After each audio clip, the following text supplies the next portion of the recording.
இந்த மாரி யாருக்குமே நடக்கக்கூடாது. அ ஒரு அழகான சின்ன பையன். நல்லா ஓடி ஆடி விளையாண்டுட்டு இருந்திருக்கான்.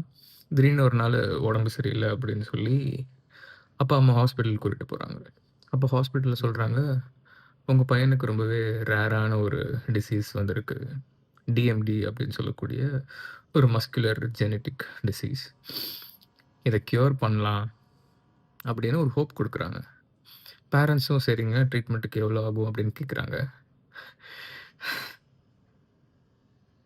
25,00,00,000 அப்படின்னு சொல்றாங்க ஹாஸ்பிட்டல்ல. காப்பாத்த முடியிற வழிய காமிச்சுட்டு, ஆனா அத எட்ட முடியாத தூரத்தில கொண்டு போய் வைக்கும்போது, எப்படி இருக்கும்? எனக்கும் ஒரு பையன் இருக்கான். அவனுக்கு நெனச்சு கூட பார்க்க முடியல இந்த மாரி ஒரு டிசீஸ் அப்படின்னா, அப்ப அந்த பேரண்ட்ஸ்க்கு எப்படி இருக்கும்? இதுவரைக்கும் 2,00,00,000 கிட்ட அவங்களுக்கு கலெக்ட் ஆயிருக்கு. பட் இது பத்தாது. இப்ப அந்த பையன் கொஞ்சம் நடந்துட்டு இருக்கான். இந்த ஸ்டேஜ்லயே அந்த இன்ஜெக்ஷன் போட்டா மட்டும் தான் அந்த பையன காப்பாத்த முடியும். ஸோ, இப்போ வந்து அந்த பையன் ஸ்டேஜ் 2ல இருக்கான். ஸ்டேஜ் 2லயே இந்த இன்ஜெக்ஷன் குடுத்துட்டா அந்த பையன காப்பாத்திற முடியும். என்னால முடிஞ்ச உதவிய அந்த ஃபேமிலிக்கு பண்ணியிருக்கேன். நீங்களும் உங்களால முடிஞ்ச உதவிய தயவு செஞ்சு அந்த குழந்தைய காப்பாத்துறதுக்காக குடுங்க. இந்த வீடியோவ தயவு செஞ்சு நெறைய பேருக்கு ஷேர் பண்ணுங்க.